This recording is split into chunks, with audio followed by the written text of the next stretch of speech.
এই যে আমাকে ওস্তাদে হইছে না কথা বলা কথা। হ্যাঁ বলো, অসুবিধা তারা নেই। দিয়ে করি। হ্যাঁ, কথা সময় শেষ শুনবে, রেকর্ডে শুনবে, অসুবিধা নেই। আজকে আমরা পাক করছি সোনালী মুরগি। প্রথমে আমরা মুরগিটা ভালো করে ধুয়ে কেটে নিলাম। ধুয়ে নিলাম। তারপর আমরা আলু, পেঁয়াজ, রসুন, কাঁচামরিচ গুলা ভালো করে ধুয়ে নিলাম। ধোয়ার পরে দিয়ে আলু কাটলাম। ভালো করে করো, ভিডিওটা ভালো করে করো। এখন আমরা এই হালকা মটরশুঁটি নিলাম। আজকের রেসিপি আমাদের সোনালী মুরগি রান্না হবে। আপনারা সহযোগীদের মধ্যে কে কে রয়েছে? সহযোগিতায় আছে আমার শ্রদ্ধেয় উস্তাদ মুমিন ভাই, পাশাপাশি আমিও তার সহযোগিতা হিসেবে কাজ করতেছি। হ্যাঁ, আর একজন কিছুক্ষণের আরেকজন ভাই আছেন আমার ছোট ভাই, উনি আমাদের আজকের রেসিপির কেনাকাটা করলেন। হ্যাঁ, বাজারে বাজারে কিছুক্ষণ পর আমাদের সোনালী মুরগি রান্না হবে। হলুদ কই, হলুদ দেন।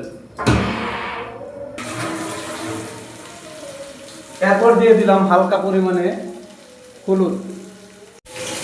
আমরা প্রথমে পেঁয়াজ কুচি, রসুন কুচি, মরিচ দিয়ে দিলাম। আমরা আজকে রান্না করব সোনালী মুরগি। আমরা এরকম করে থাকেন, ভাতও খাওয়া হবে।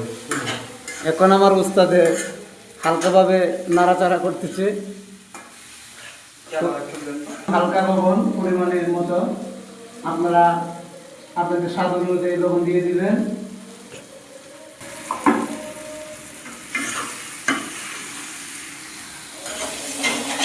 এখন দেবো আমরা লাল মরিচের গুঁড়া পরিমাণ মতো।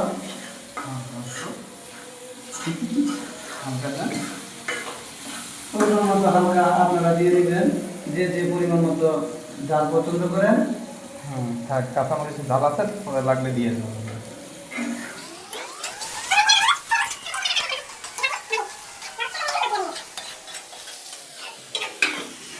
মশলা লাগলে লাগে, আমি কি বুঝতে পারছি না? আপনার মশলা লাগলে দিল তাদের জন্য খালি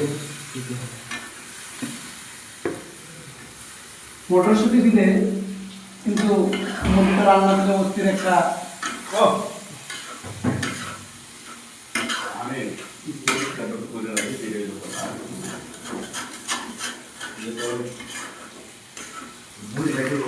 এখন আমরা দিয়ে আমি যে দিচ্ছি কাজ করি না, আমি ওই কাজ করাই ভালো। মুরগির মশলা।